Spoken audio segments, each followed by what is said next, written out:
A night on the town turns out to be a nightmare on the town, spaced in an hour. First though, more than I need to know about Iain Lee's misspent youth. Video games have always been a part of my life, from playing asteroids very badly at the Montum Sports Centre when I could barely reach the controls, to playing Elite on my BBC Model B with my friend Michael Hall after school. I've always loved them. Today, the video game business is bigger than Hollywood, worth some $20 billion a year. So where did video games come from? And how did they manage to take over the world? How did we get to this from this?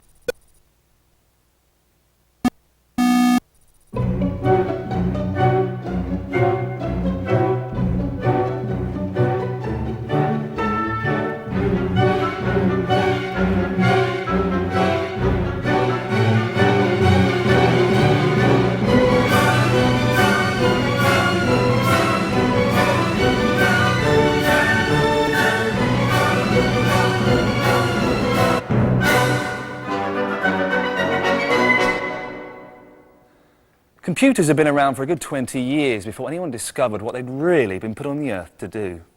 Play games.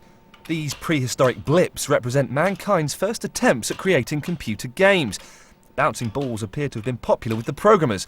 The world's first fully evolved game wouldn't appear until 1961. America elected its youngest ever president, John F. Kennedy, amid the swirling skirts of rock and roll, the hula hoop and the chill of the Cold War. Computers were the size of small houses, but cost a lot more. These massive mainframes went for hundreds of thousands of dollars, even then, millions today. Used by lab-coated university scientists and military boffins as expensive calculators, they were only meant to do big sums for serious people. However, in the autumn of 1961, when the Digital Equipment Corporation delivered this machine, its dinky PDP-1, they had high hopes that the eggheads at the Massachusetts Institute of Technology would come up with something revolutionary for it to do. One young man, Steve Russell, a 24-year-old engineer, did. However, it wasn't quite what they'd imagined. He invented this: Space War. In the early 60s, America was obsessed with space exploration. Computers were playing a vital role in the race to beat Russia to the moon, so it's hardly surprising that the world's very first computer game put university nerds at the thrusters of their very own spaceship. People didn't appreciate what maneuvering a spaceship in space is like, and so I wanted to make it realistic. Space War was a two-player game. The aim was to destroy your opponent before he, and of course it always was a he, destroyed you. An idea which has been used once or twice since then. Having spent most of my life playing video games, I was about to play the man who's to blame for me not being a successful neurosurgeon. Okay, Steve, here we are by a PDP-1, which Space War was written on. We can't get it to work, but 38 years later, we've got an emulator off the internet of your game, so it would look something like that, basically. Do you want to have a quick game of this? Sure. I'll show you how to play computer games properly. Oh. Let's just see. Okay. Okay. Okay, here we go. Oh, you got a lucky one. Oh, well, but you got me anyway. When was the last time you played this? Do you remember? About 10 years ago, I guess. Oh, really? Something like that. I've never played it. I'm beating you 3-0. When you played it on the PDP-1 originally, what were the controls like? Did you have joysticks or keyboard or? These switches. So imagine that these 4 switches are the same as the 4 keys you were using. Rotate counterclockwise, rotate clockwise, fire the rocket, fire your torpedo. And if you're in really desperate straits, go into hyperspace by doing rotate left and rotate right together. A bit risky doing the hyperspace. Now you'll notice that your elbows are resting on a very hard surface or possibly on an angle. Yeah, exactly. It's quite uncomfortable. Yes, well, very quickly we got a solution to that. It turns out the PDP-1 could have special purpose hardware wired into it. Oh, really? And so one of the first things that happened was everybody made buttons. So they were like the first sort of joypads that you get now? Yeah, they were just 4 buttons. Oh, right. You would prepare the programs on paper tape like this. Right. Where would this be kept in the machine? Is there a sort of section where it was hidden away, or? Well, frequently there was a thing taped onto the console or a loose container. There might be something in here. Wow, look at that. Yeah, this is the sort of container, and this is Space War. That's your from actual program. the Digital Equipment Users Group. So this is what you actually wrote? Yeah, and this is what got distributed with PDP-1s after a while. Oh, really? They gave it away free, did they, with the machine? See, that's like when you buy a Nintendo now, they give you a GoldenEye with it, or Mario 64 or something. It's the same sort of thing. Slightly higher premium. Yeah, it's slightly. When did you realise? Was there at some point in the 60s or 70s you went, hang on a minute, that was my idea, I started that? Well, it wasn't exactly like that. I was working at Stanford. One night we went out to the Oasis, the nearest bar, and they had a pinball machine, and there were a bunch of Stanford students playing the pinball machines. And after they closed and threw us out, I went back to pick up some stuff, and lo and behold, there were a couple of guys who were playing pinball at the Oasis who were back playing Space War on the PDP-1. And I said, oh, it's really a substitute for a pinball machine. So Space War was all very well and good, but it can only be played by about 2,000 beardy students across various university campuses in the US. It needed two things. Firstly, the technology had to become much, much cheaper. No one's going to pay $500,000 just to play a game. Secondly, and perhaps more importantly, it needed a visionary, someone who recognised the potential appeal of these computer-generated line drawings to people other than those messing about in the lab after hours. It would take 10 years, but in the summer of 1972, that man appeared. His name was Nolan Bushnell, and his company, Atari. We hired our friends, and we hired our friends' friends, and it was, I can remember when we wanted to put in such things as health coverage, health insurance for a company. When they did a quote for us, they couldn't believe it because our average age was like 5 years younger than the youngest average age company that they'd ever done. And as a result, we had fantastic rates. Bushnell was a video engineer with a vision. He happened to have spent his university holidays working in a pinball arcade. He realised if you put a video screen in a wooden box, you could make a video game. In 1971, he knocked up the world's first video arcade cabinet in his daughter's bedroom, Computer Space. Quite frankly, it was a little bit ahead of its time. The public wasn't quite ready for it. All my friends liked it. All my friends were engineers. Engineers may have liked it, but most of the 1,500 machines produced were installed in bars where, despite its amazing looks, Computer Space's fatal flaw was exposed. It was too complicated to play if you were drunk. Atari comes from the Japanese word from go, was where I had been acquainted with it, and which was equivalent to check or garde as a polite warning to your opponent that you're about to take all his men. What Atari needed was a game to get them started. Bushnell initially wanted a driving game, but he felt that his first engineering recruit, Al Alcorn, should start with something a little bit simpler. As practice, he got him to create a version of a ping-pong-style game, which had been developed the year before. We wanted it to be something where people already knew the rules, people already knew how to play, and tennis, ping-pong was clearly one of those. Ping-pong had already been copyrighted, so Bushnell settled for a title taken from the sound made at the moment when the ball hit the paddle. Pong.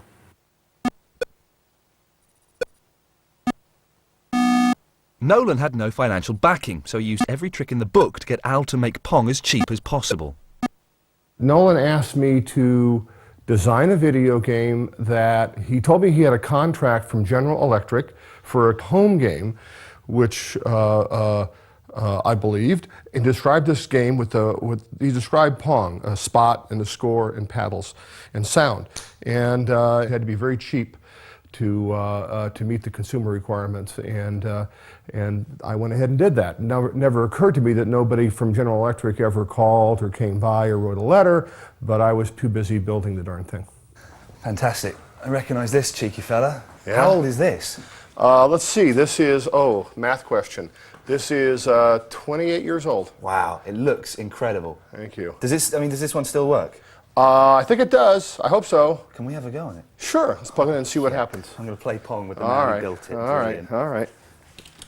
So this is fantastic. I used to play this on my friend's Atari at home. I obviously wasn't that good at it.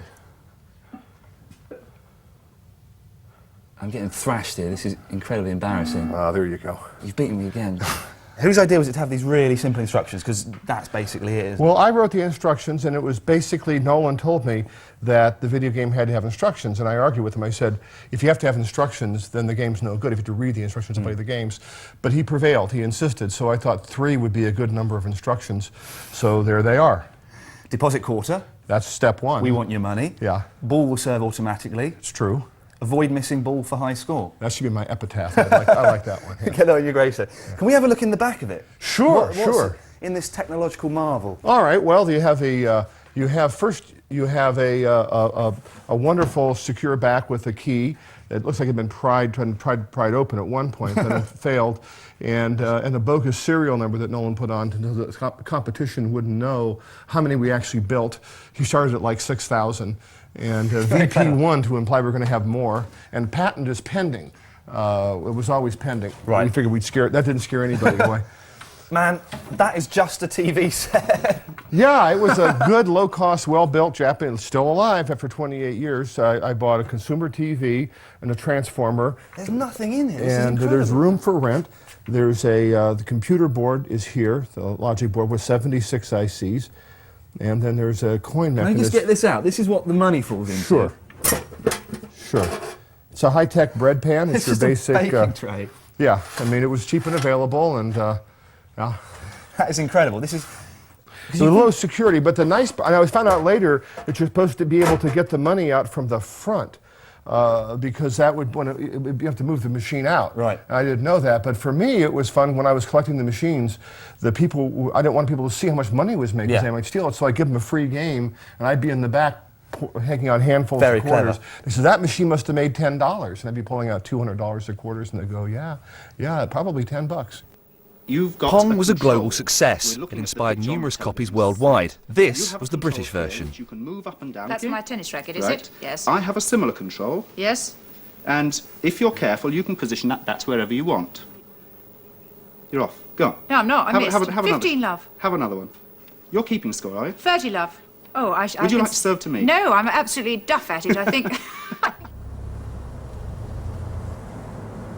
Now here is where the original Atari started. Oh, really? This is the first... The actual Building. original location here. Let's see. Which, this building here? No, it's just too nice. Oh, yes. I was going to say, it's quite massive. It's too nice. No. 2962 Scott Boulevard. That's it. That's it. That's where we started Atari. It's kind of a small, dingy little place. Well, once we got going, we busted the wall and moved in next door. And then when we got too big, within like 4 months, we were over in the Martin Boulevard address. Discover Atari. And discover how far you can go.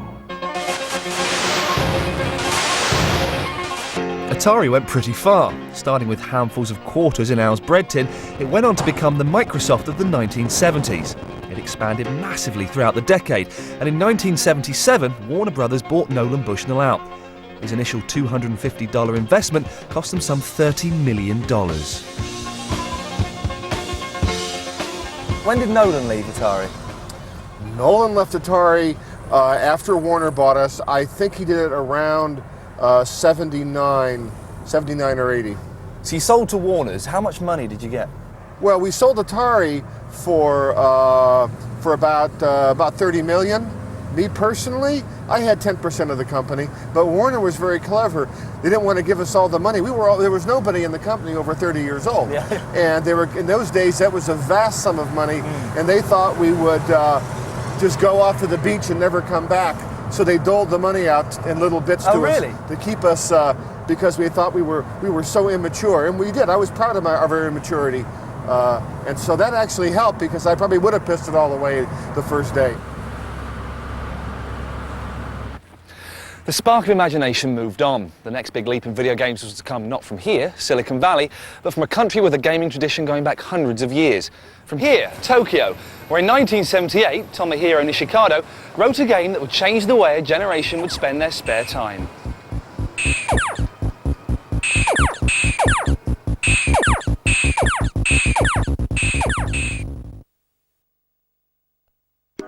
It may be because it's only 1 inch thin, or weighs just 5.3 pounds.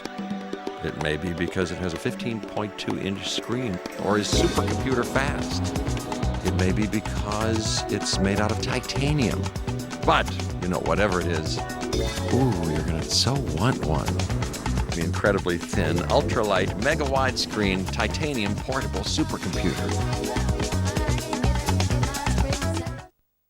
It's raining. Bridget Jones' Diary, the movie. Mail on Sunday Night and Day magazine special issue. Plus your chance to get exclusive free preview tickets. Bridget Jones, wanton sex goddess with a very bad man between her thighs.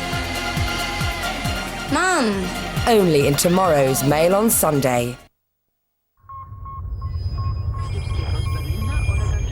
Which communications network can put your business in touch with the entire country? A whole region, an individual city, an apartment block. Number 34, or just Pete Smith, who's about to become your next customer. Think Royal Mail, and you're in business. Morning. Thought you were my mum. Come in. She's coming around in a minute. Hi. Hello. Hi. You know Gary, don't you, Mum? You met at my birthday bash last year. Your mum?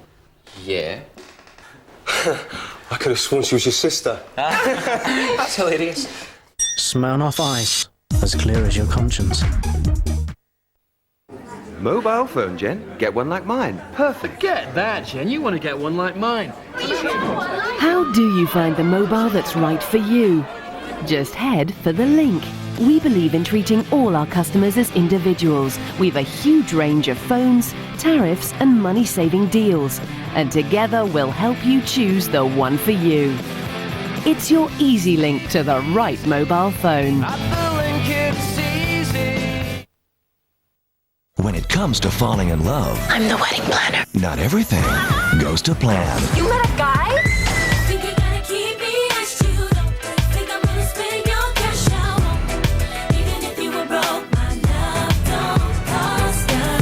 Jennifer Lopez, Matthew McConaughey, the wedding planner. I choose to believe the glass is half full and that life is to be enjoyed, not endured. So I choose essential, the passionate and the delightful.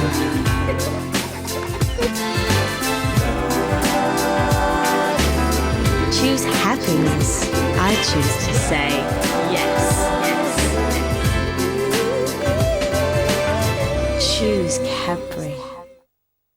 Pick up a special edition of Hello magazine for just 1 penny with tomorrow's Mail on Sunday. No tokens to collect. It's at your newsagent tomorrow. Hello for a penny, only with the Mail on Sunday.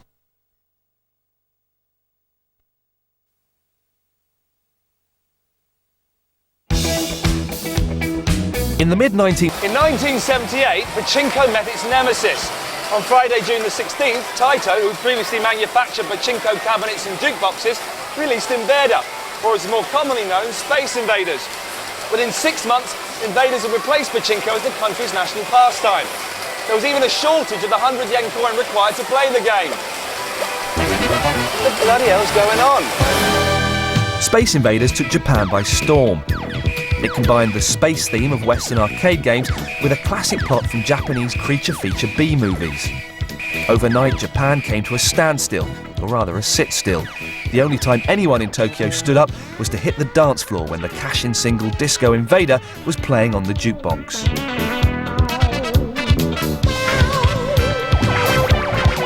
Space Invaders was a great balanced game between risk and reward. I mean, in order to shoot the aliens, you had to move out from behind the bunkers because they were dropping stuff on you, and so it was this constant hit or be hit. I initially got the idea from an American game called Breakout. But whereas in Breakout, it was just the player destroying blocks, I wanted to develop a game where the blocks fought back.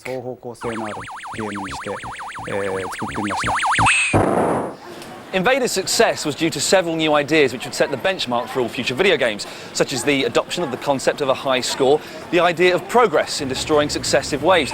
But perhaps most importantly, Invaders was the first video game to feature fully animated characters. The invaders seemed real. People could believe they were really saving the Earth. Space Invaders was a worldwide hit.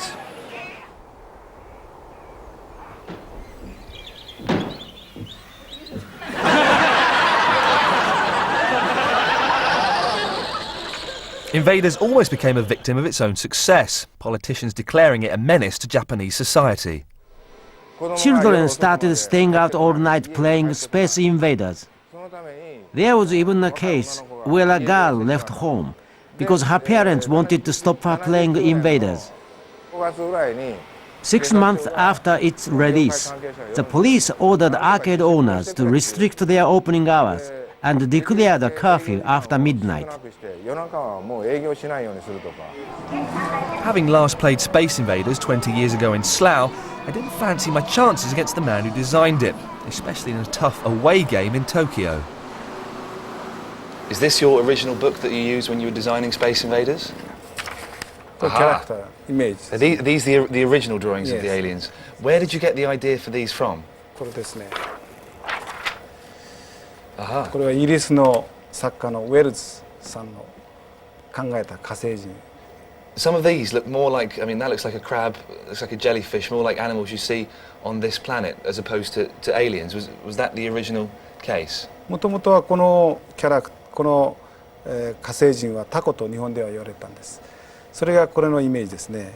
それに付け加えて、まあ海の中のもの、これはイカですね。でこれはカニですね。It would be a great honor if I could have a two-player game with you at Space Invaders. Would you mind? これ入るのかな？200. Okay. 2 players. ここで名古屋って知ってますよ。No, I don't. 失敗した。失敗したね。It's that music. Dum dum dum dum dum dum. あれです。Rubbish. Yeah, take your jacket off, of course.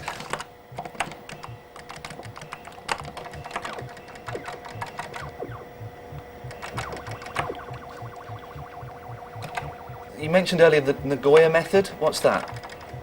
じゃあ次は私がやりますかね。Oh. Yes, I beat you by 10 points. I actually beat the man who wrote Space Invaders by 10 points. Easy, easy, wicked skills. まあ同じぐらいのレベルですね。まずね、端は残すんですね。All right. So the Nagoya method, you keep the side ones, you leave them there, you shoot the ones in between. で一番下来るまで待ってんですね。You're going to be in trouble here. でこの下行くと当たらない。Ah, so when they get to the very, very bottom, they can't fire at you. I like it. I like your style. でもこれはね、一番最後が難しいです。一番最後。これは。You've got to be quick though.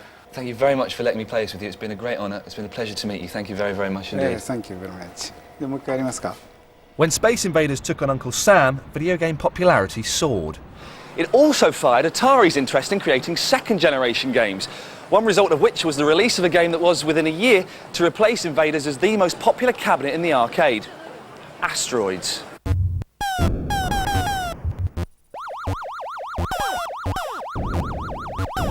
We don't know for sure, but we have estimated that Asteroids easily takes in around $10 million a week in quarters.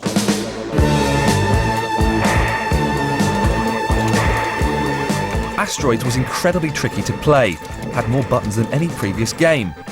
5. Only the hard kids could cope with rotate left, rotate right, thrust, fire and hyperspace. It was their names, not mine, that dominated the Hall of Fame at the Montum Sports Centre.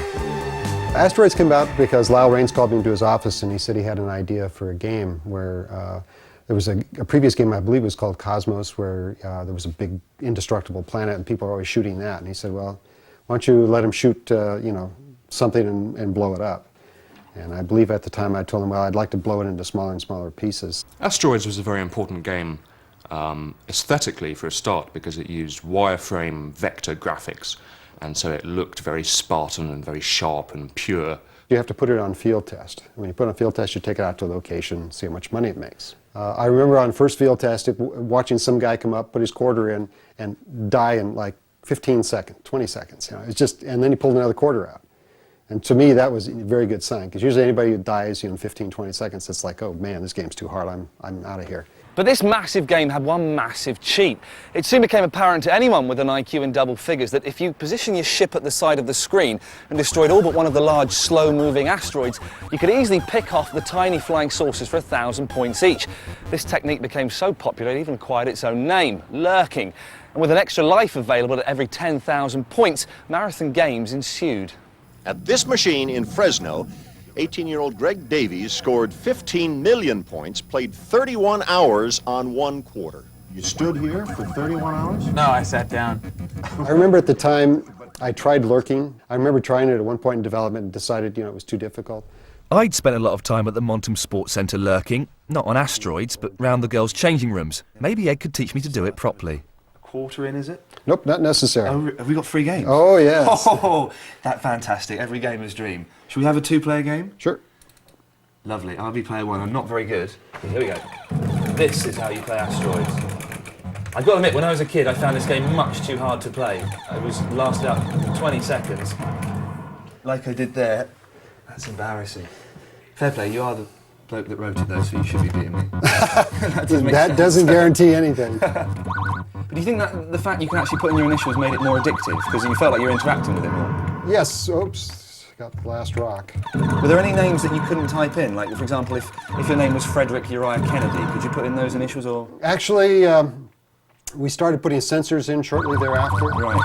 Does your wife mind you having this? This is actually her game. Oh, really? She bought this long before she met me. Is that why she fell in love with you? Because you wrote asteroids? No. I'd like to think it's because I was a good guy. Right. Alongside Asteroids, 1980 saw the introduction of further groundbreaking arcade games. Williams released Defender, written by Eugene Jarvis, which devoured $1.5 billion in quarters during its lifetime. Atari launched Missile Command by Dave Thurer and Battlezone by Ed Rotberg. It really was the high watermark for arcade games in the US. Never again would these American machines be produced in such high numbers. The early 80s also marked the peak in popularity of the American home console. Magnavox's Odyssey had been the world's first in 1972, but it was Atari's Video Computer System, or VCS, that came to sit in every American teenage boy's bedroom, alongside a baseball mitt and a well-thumbed copy of Hustler. In 1980, the sale of these consoles alone made Atari around $250 million. The Japanese, meanwhile, looked elsewhere for inspiration. In early 1980, Toru Iwatani, a young Namco programmer, found his big idea inside a pizza box. The story goes that Toru had been working on Puckman for Namco for a while. It was a maze chase game based on a Japanese nursery rhyme about a small creature that gobbles up all evil things. His main problem was he didn't know what the character should look like, so he thought about it for a few days, and then he went home and ate a pizza. After eating the first slice, he looked down, and staring back up at him was a side-on round head with an open mouth, the perfect shape for his Puckman.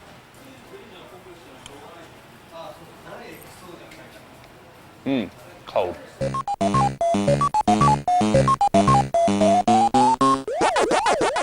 This was the first time that what you controlled in a video game wasn't simply a spaceship or a blob or a tennis bat. And so it was the beginning of video game character design being able to draw you in to identification with the game.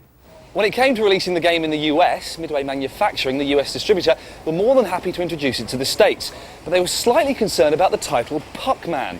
Their main concern stemmed from the fact that because the cabinet was black and the writing in bright yellow, any teenager with a black marker pen could easily give their prestigious new release a slightly less than flattering title. Fuckman. The name was thus changed into the less easy to alter into a rude word title, Pac-Man. It only had one joystick, and there are a lot of people that are so non-ambidextrous. They can't really do things that require two hands. It's non-violent, and it may have been at the right time, at the right place. In the US, the game initially received a lukewarm reception, being written off as too cute. On general release, however, it soon attracted an entirely new species to the arcade, a kind which had never been seen before by its usual occupants: girls. Women are insane about this game. Men like the sports games, the action games, and the space games. Women like the Predator games.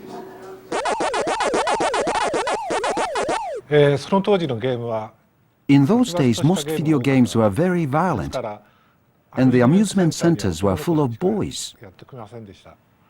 So I thought I'd invent a game for girls. I asked myself, what are girls interested in? One word left out: eating. Toru Iwatani created a character. Pac-Man had that magic universal appeal. The result was, at one point, Midway were producing 1,200 machines a day. Pac-Man has become a national phenomenon. I got a callus on my finger and my shoulder's hurting too. The most popular electronic game ever. I'm gonna eat them all up just as soon as it time. 'Cause I got Pac-Man fever. Pac-Man fever. It's driving me crazy. Driving me crazy. I got Pac-Man fever. Pac-Man fever. I'm going out of my Pac-Man, for example. I don't know about him. I asked about it, and somebody told me that it was a round thing that gobbled up money. I thought that was Tip O'Neill. So we're in the Pac-Man Hall of Fame. Pac-Man's everywhere. Should we have one separate game each? You go first. Do you want to go first?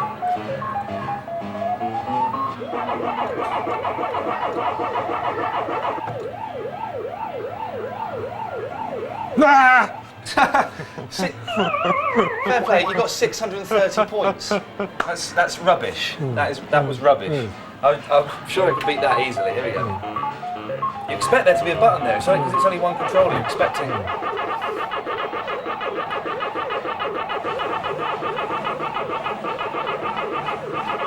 I can see why girls would like this.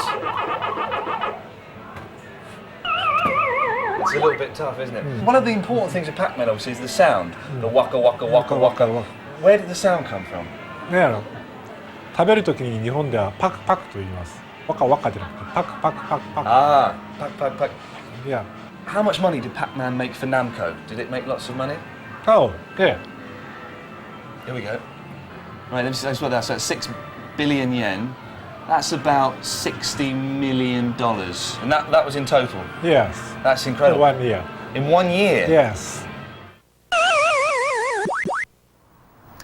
But what about the UK? What were we doing all this time while the Americans and Japanese were creating classic software? Well, TV games, which were basically Pong under a variety of different names, thrived for a while. But when it came to writing our own software, a few Fred Harris-inspired boffins aside, nothing much was going on. We really didn't seem to be that computer literate. Right, what's this? That's the printer. But that was all set to change, thanks to this man. Clive Sinclair. His dream, a computer in every British home. Made by Sinclair, hopefully. The Spectrum, of course, was always black. But this one was white because it was the millionth one made at Dundee. Indeed, the millionth made at all, because they made them all in those days. So that was the 1 millionth Spectrum ever made. Bought by naive parents to help with your O-levels, all that we actually learnt was how to play games. Our really sad friends even wrote their own. But it was from these fetid teenage bedrooms that the British software industry would finally emerge.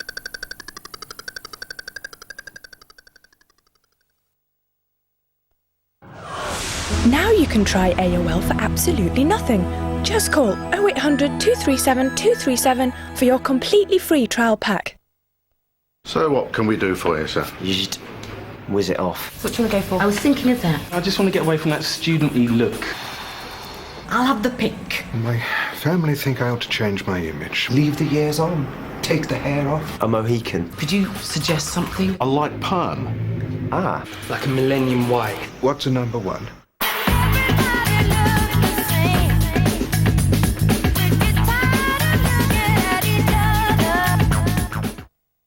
Hollow Man. It's amazing. amazing what you can do when you don't have to look at yourself in the mirror anymore. Rent it or own it on DVD now. I'm here checking out the origin of the species Jordan's Country Crisp. These crisp clusters are oats and barley grown without harm to man nor beast. And these little taste bombs are real strawberries that burst in your mouth. Jordan's use a quarter pound in every pack.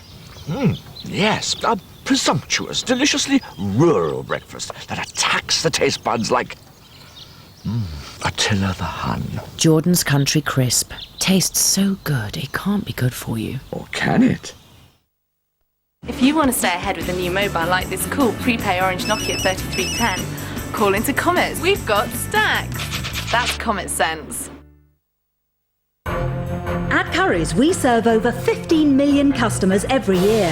In fact, we sell more electrical products than anyone else in Britain. That means we buy more and pass the benefits straight on to you in low prices every day. That's low, low prices on all products in over 400 stores right across the country. That's Currys, Britain's biggest for low prices. They think I'm slightly crazy, but I'm just a banking babe. You're starving for a bargain. This card's gonna help you pay. It might look simple plastic, but it's worth its weight in gold. And don't it feel fantastic when there's more of this to hold? So we thought it may be so cold. We just caused a splash, living to give you extra. This card's extra flash, living to give you extra. We've gone oh so low, you're gonna really rate us. It's the way to go, subject to age and status. The new Halifax credit card has a great rate. Apply now, and for the first 5 months, you'll get an extra low 3.9% APR.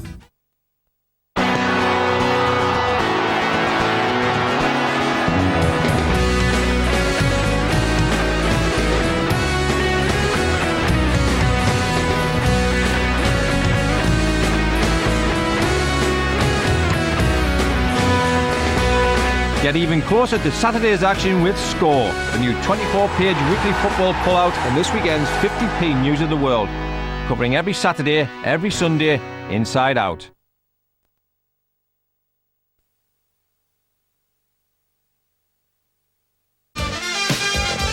The early 1980s saw a home computing boom in the UK. It was led by a generation of acne-ridden, wispy-bearded bedroom programmers who could even create their own games, because unlike consoles, computers had keyboards. Even if they were as rubbish as the infamous rubber keyboard of the Sinclair Spectrum. The Spectrum was massive because it was the first time there was a really relatively powerful consumer computer that you could buy games for. You could buy magazines and type games in from the magazines. They never worked, but it was fun for a while. And it encouraged a lot of people to start programming games, and you didn't need a large budget. You could do it in your bedroom all yourself over a couple of months, and some people made a lot of money out of it.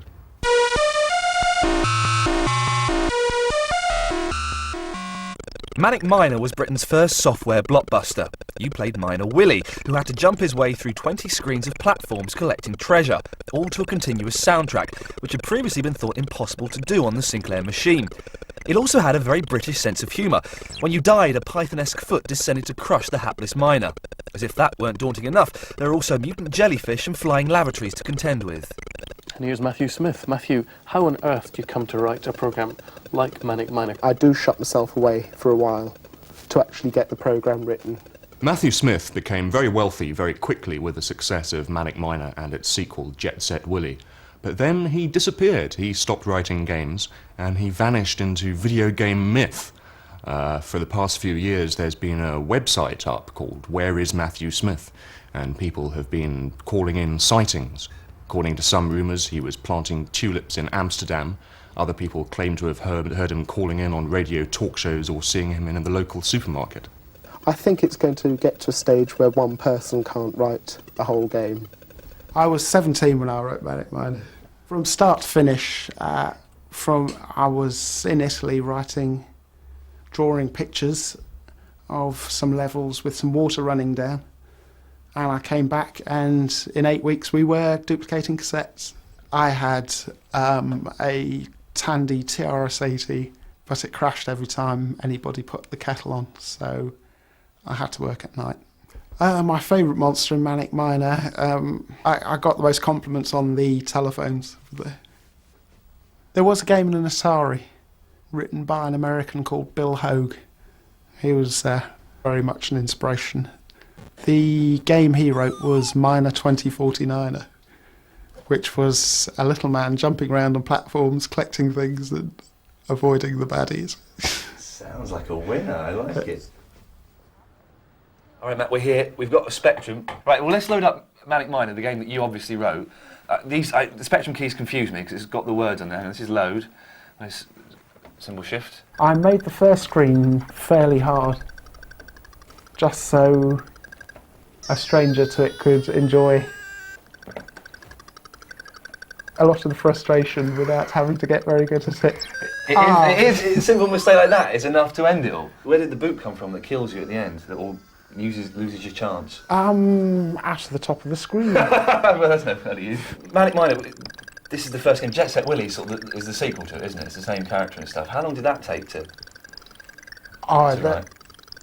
It was a slog getting Jet Set Willy finished. Were they really pressuring you to come up with the next big hit? Were you getting people phoning you up saying, come on, Matt, you've got to do this? Yeah, the assumption was it's once you do one in a certain time, you can keep doing it in the same time. Every Spectrum owner eagerly awaited the final release of the trilogy, the now legendary Miner Willy Meets the Taxman. Wasn't there supposed to be a third one, Jet Set Willy Meets the Taxman or something? Yeah. Well, what happened to that? Is that... The Taxman was way at the back of the queue there. Oh, really? Without being rude, how much did you make from Manic Miner? I did have a substantial sum, but I expected a whole lot more, so I spent what I had, fairly foolishly. You are the stuff of legend. You are a legend. There's no doubt about it. In this sort of world, you are. Can I run past some rumours that are on the net about you, and you can just tell us if it's true or if it's false? You lived in Holland in a commune. This is, yeah. When did that happen? That was a great time. I went there in 95. Okay, you worked as a fish seller.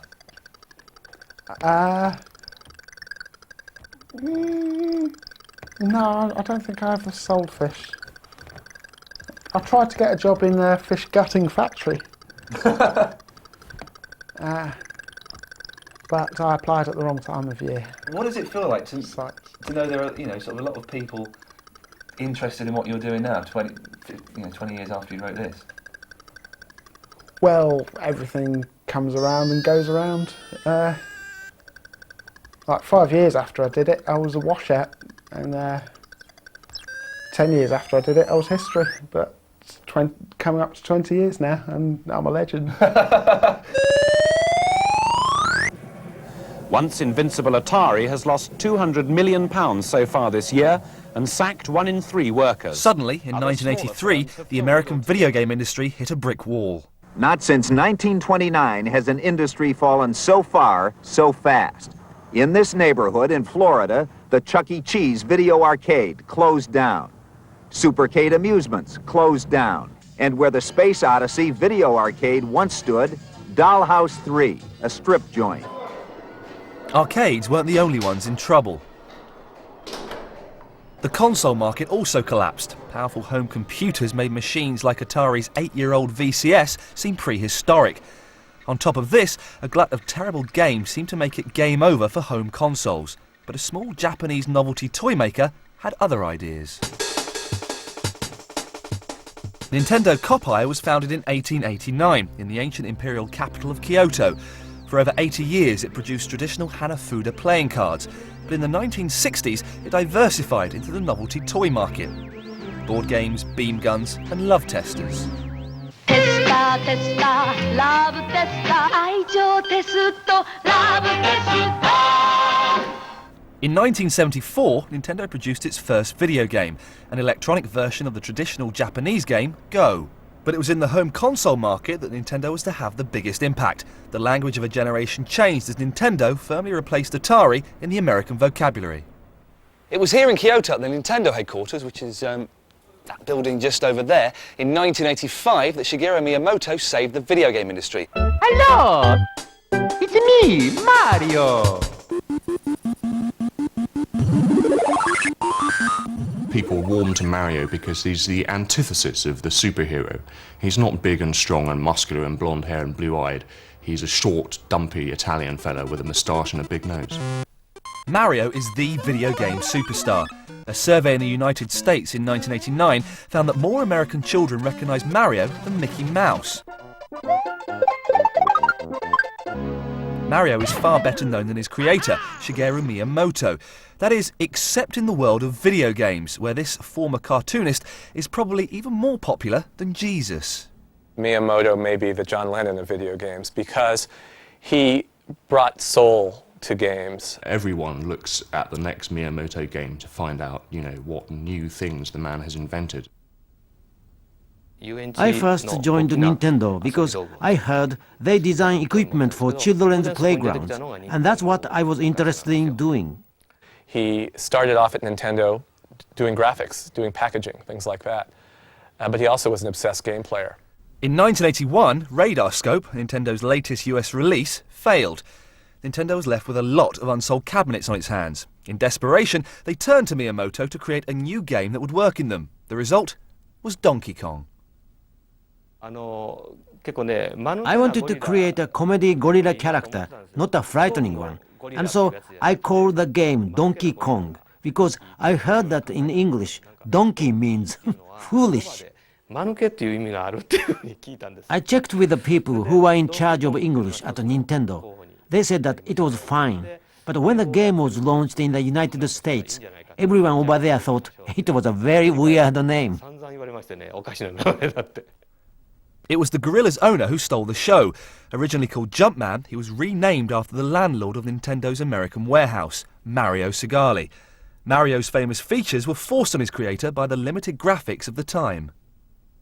Mario wears a hat because I couldn't make his hair move realistically. He's got a mustache to hide his mouth because I couldn't draw the mouth properly. Mario's red overalls and blue shirt help you see the movement of his arms. It wouldn't be as clear if his top was all one color like my jacket. He's taking a picture.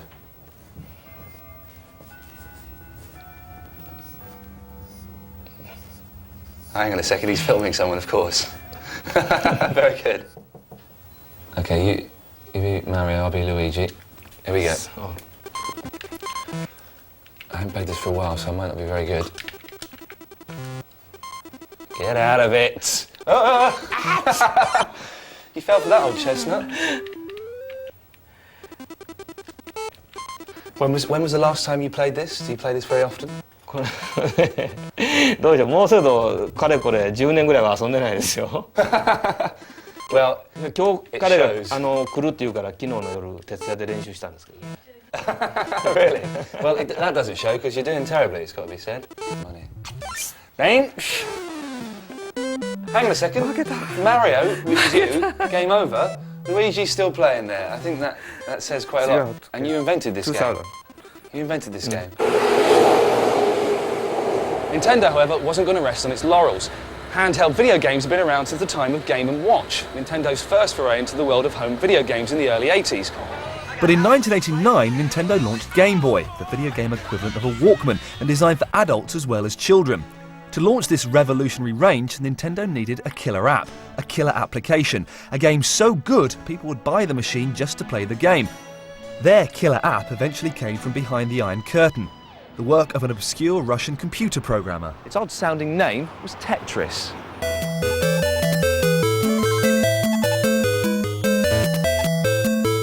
I started working in computers as a specialist in artificial intelligence. But the game was always kind of the place where my heart was. I love all kind of puzzles, maybe not the game, but the puzzles. And that was I'm very interested in. Tetris is a game of brilliant, elegant simplicity, yet no one had thought of it before because they'd been too busy incinerating aliens. Tetris, by contrast, was a truly Soviet game. Stark, functional, and an ultimately doomed attempt to make order out of chaos, but without the trip to Siberia if you lose. I think Tetris has this idea of cleaning things up pushed to a high art. This is one where tidiness is next to godliness. It is brilliant and addictive, and it is everything that a video game should be. You start to play and you can't stop. When the first kind of moving version of the program appears, I can't stop, I can't finish my programming because I pretend I kind of tasting it, but I keep playing and playing and playing. Because he wrote Tetris in the Soviet Union, Alexei didn't own the copyright to the game. Every Russian did, in theory. When the Soviet government sold the game to Nintendo in 1989, they made an estimated $5 million. Alexei made an estimated nothing. With the fall of communism, he moved to the US, where he now works for a Seattle-based computer company. Tetris was inspired by a puzzle Alexei found in a Moscow toy shop. This box is about 20 years old. Really? What's this game called? It's called Pentomino. Pentominos, right? Yeah, and this is a box with all different shapes which you could do out of 5 squares. 5 squares, because Tetris, of course, is the 4 squares, isn't it? Exactly. And what's the idea of Pentominos? So the idea is, please put it back. All right, it will easily, of course. Yeah, sure. And basically, usually it takes about an hour for... An hour? Yeah. Well, so you could put most of them here, but the last 3 or 4 pieces would be a problem. Well, you know? there may be a problem for you, Alexei, but I'm sure there won't be a problem here at all. Hang on a second, that goes in there. This is a little bit trickier than I thought, but I think I can do it. I thought that if you finish the line, if you complete the line, it is no reason to keep it on the screen anymore. So I start to take it away, and Fantastic. that's how Tetris came out. So it's infinite. So that means it can keep on going forever and ever. Yeah. In England, I don't know if you know, there was a version of Tetris called Sextris. Have you heard that? Where it was naked men and women. Yes, down. I've seen this. Have you seen that? I've seen this. And if they fall into the right position, they generally make love. Yeah. I don't think it adds too much to the game. I think your version was slightly better, I've got to say. Why is Tetris so addictive? It's the most simple game. Why is it so addictive? I've heard many explanations of this phenomena. And a friend of mine who is a psychologist, he said me that it is something we should notice about the Tetris. What you see on the screen when you play, this is just a picture of your mistakes.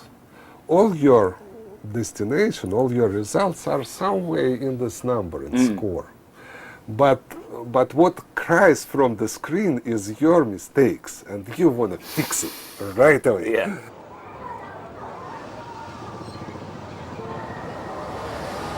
The 1990s saw great technological leaps in gaming.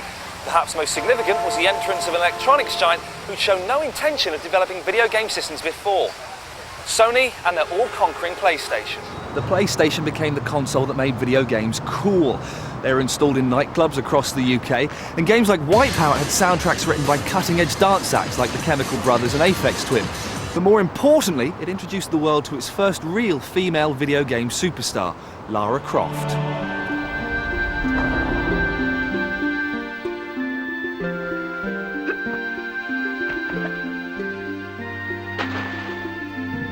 I started Tomb Raider when I was 23. I thought it would be great to have a game, because at the time the only thing that was out in the way of 3D was things like Doom and Ultima Underworld, and I thought a game that had those sorts of first-person corridor style stuff going on, mixed with the Virtua Fighter sort of characters that had only just sort of started coming out at that time. And then if you put that all together, then you could sort of try and direct it, like almost like a cinematic thing. And that would make for a really, really impressive game, I thought. So that was the whole idea of Tomb Raider. By the 1990s, games had become too complex to be written by lonely individuals. Toby Gard led a huge team of graphic artists, programmers and musicians to create Tomb Raider. Games now possess the ambition and budget of cinema, and they deserve to. In Lara Croft, Toby created as big a sex symbol as anything Hollywood has to offer. she exudes a certain kind of blank desirability. The reason why she's so attractive is that she looks like no woman in particular. The Lara phenomenon shows how video games have matured along with the people who play them. People like me, who as kids played Pac-Man or Manic Miner, are now in their 20s and 30s and still playing games. We've grown up, and so have the games we play. Plot lines and characters have developed to emotionally involve the player. Graphics are becoming picture perfect, increasingly adult themes are being incorporated, and even your girlfriend isn't averse to spending an evening in with you and Lara Croft. If you look at the case with cinema, for 30 or 40 years, cinema was thought to be a mindless form which was just sensationalist and pornographic. And eventually people realised, well, there are artistic things you can do with cinema that you can't do with any other forms. And I think the same is true with video games. Video games have come a long way since Steve Russell's desire to fill MIT coffee breaks with something just a little bit more interesting than crosswords. Video games will sort of converge on reality. I mean, we'll be so totally immersed that we won't be able to tell that there's a separate me from the environment that I'm in. If as they become more and more realistic, they really will be able to offer an alternative existence, then maybe for the first time in 2,000 years, we can all look forward to life in a better place with absolute confidence.